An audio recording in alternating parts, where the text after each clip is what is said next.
Boombox.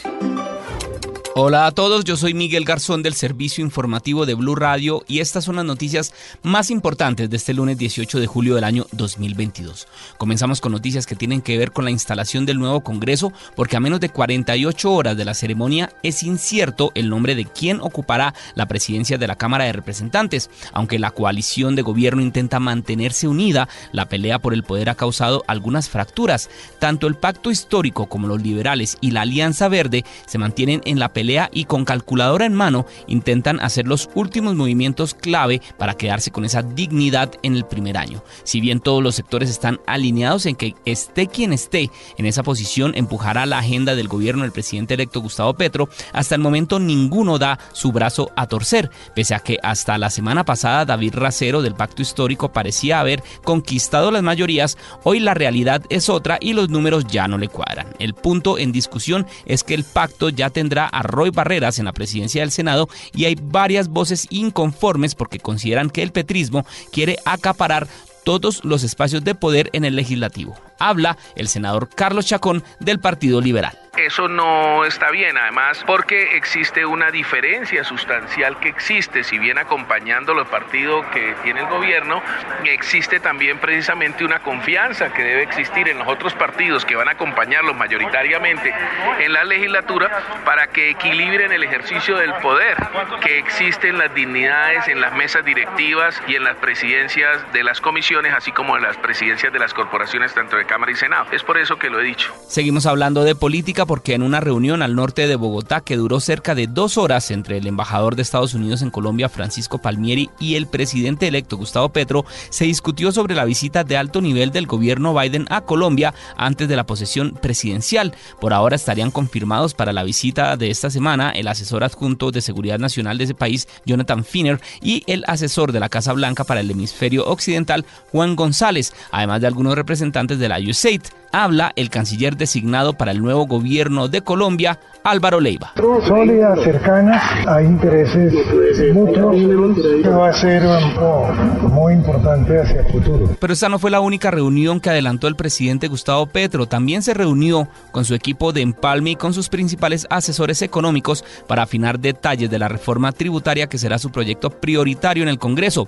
2 conclusiones importantes se dieron a conocer. Una, no se modificará el impuesto a los planes de telefonía móvil para cobrarlo a los planes de 38,000 pesos y tampoco se propondrá el impuesto a las bebidas azucaradas. Al respecto, habla el próximo director de la DIAN, Luis Carlos Reyes. La medida de los celulares era una sugerencia que se estaba discutiendo en un momento que se pensaba que era mucho más privado. No, pues digamos que esa no es una medida que estamos contemplando. En ese orden de ideas, si el impuesto a las bebidas azucaradas toca el bolsillo del colombiano de a pie, no iría. Mientras el equipo de empalme del presidente Petro arremetió contra el gobierno de Iván Duque y le pidió que deje de firmar contratos millonarios 2 semanas antes del cambio de gobierno. Habla Mauricio Liscano, coordinador del empalme. Así es, en duros términos, Mauricio Liscano, coordinador del empalme de Gustavo Petro, le pidió al gobierno del presidente Iván Duque que deje de firmar contratos y comprometer vigencias futuras, faltándole solo 2 semanas para salir de la presidencia. Y lo que le pedimos al gobierno es pues que no comprometa más vigencias futuras, porque eso compromete la estabilidad del gobierno del presidente Petro, y que sea respetuoso con estos temas tan sensibles. Es que entregar contratos millonarios faltando 15 días, eso no es de buena presentación y nos tiene preocupados. Agregó Liscano que varias respuestas del gobierno Duque no los tienen satisfechos después del empalme. Por su parte, Felipe Bayón, presidente de Ecopetrol, aseguró que está dispuesto a continuar en su cargo, pero la decisión la deberá tomar el próximo gobierno. Actualmente en Ecopetrol hay una misión encaminada a la transformación de energías limpias hasta el próximo 2040. Bayón reveló que ya se reunió con el presidente Gustavo Petro antes de la primera vuelta y en ese momento le presentó la estrategia de Ecopetrol, energía que transforma. Además, lleva ya más de 27 horas de empalme con el equipo del nuevo gobierno y se ha hablado de este proyecto. Escuchemos al doctor Bayón. Esa es una decisión de los miembros de la Junta Directiva y decirles que de la experiencia que yo he visto, por ejemplo, la Junta Directiva anterior a la actual duró un poco más de 6 meses después de que el presidente Duque había ya sido posesionado. Entonces, eso dependerá. Y eso pues se hizo en una asamblea ordinaria. Y durante el 6º Seminario Regional para la Implementación de la Ley 2094 de 2021, la Procuradora General Margarita Cabello enfatizó sobre la importancia de no eliminar al Ministerio Público. Dice que eliminar la Procuraduría requiere de una constituyente porque es un órgano de control. Es que la eliminación de la Procuraduría General de la Nación requiere una Asamblea Nacional Constituyente y la requiere porque la Procuraduría es un órgano de control, de acuerdo con el 113 de la Constitución, que hace parte de la estructura del Estado. Y cuando uno habla de estructura del Estado, quiere decir que uno no puede romper los cimientos de lo que es la democracia en Colombia. La Asamblea Nacional Constituyente del 90 determinó que la Procuraduría era un ente autónomo e independiente que no depende del Ejecutivo. Cambiamos de tema porque la economía colombiana creció 16,5% en mayo de este año, impulsada por el sector del comercio, el transporte y el alojamiento, así como la industria y la administración pública. De acuerdo con el reporte del DANE, esta es la expansión mensual más alta desde el mes de abril del año 2021. Mayo fue el primer mes en mucho tiempo en el que ningún sector de la economía se contrajo, únicamente se vivió una desaceleración de las actividades inmobiliarias que de todos modos cerraron en positivo. Habla el director del DANE, Juan Daniel Oviedo. Tenemos 6 tanto agrupaciones como ramas de actividad que están observando crecimientos intermensuales negativos. En este caso, el más importante es el que se da en las actividades manufactureras y construcción, en donde vemos un crecimiento intermensual del menos 2,9%. También vemos... Seguimos hablando de economía porque el elevado precio del dólar está teniendo un fuerte impacto en la producción de alimentos,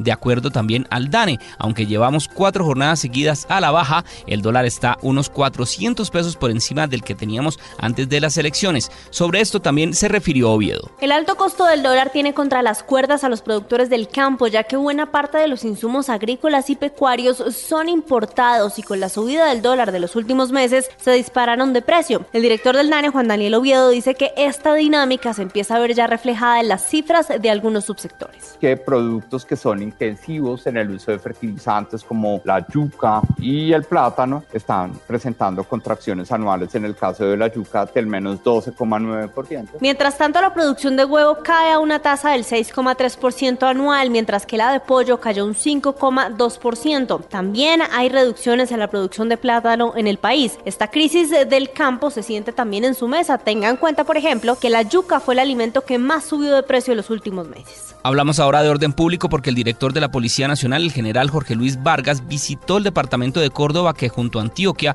es uno de los más afectados por el plan Pistola del Clan del Golfo. Desde Montería dio a conocer que van 7 capturas por estos recientes ataques y que otras 10 están en proceso con sus respectivas órdenes vigentes. Del Bajo Cauca, de Sucre, la recompensa que hay por el delincuente narcotraficante Chiquito Malo, Gonzalito, Siopas, hasta de 5.000 millones de pesos. Y mientras la policía trata de contener el ataque del Clan del Golfo con su plan Pistola, también le pide a los agentes que no salgan y que tomen medidas de autocuidado, como salir en grupos de A6 o tener más armas. La lupa está en la zona rural, que es en donde se están aprovechando de su vulnerabilidad. Habla el general Fernando Murillo, director de la Dijín de la policía. Como es salir componentes más de 6 hombres, llevar los elementos del servicio, utilizar todas las técnicas que se le han dado en la formación, en los patrullajes, en el conocimiento de los casos. También hemos tenido unos hechos lamentables, personal fuera del servicio. Estamos llamando la atención para que ellos también tengan las medidas de prevención, especialmente en poblaciones pequeñas donde todo el mundo sabe quién es el policía. Hablamos ahora del posconflicto porque durante las audiencias de reconocimiento por falsos positivos que se lleva a cabo en Valledupar, donde 12 militares están reconociendo su responsabilidad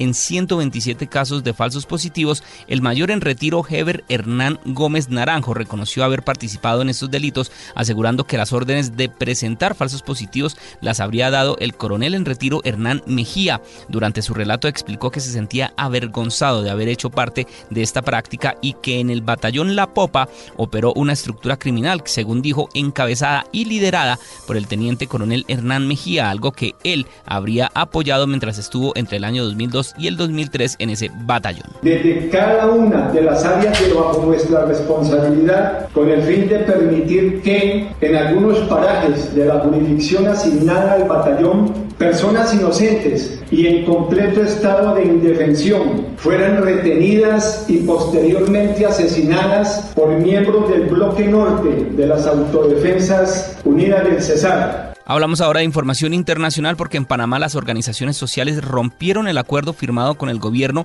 para desbloquear las principales vías del país a cambio de una rebaja del precio de los combustibles y anunciaron que seguirán manifestándose. Los gremios dicen que el acuerdo se firmó bajo presión y que le advirtieron al gobierno que debían consultar a las bases, las cuales decidieron no acogerse. Y en deportes, el Granada y el Olympique de Marsella alcanzaron un acuerdo para el traspaso del colombiano Luis Javier Suárez. El jugador viajará con permiso del club para realizar el reconocimiento médico pertinente por parte de los franceses.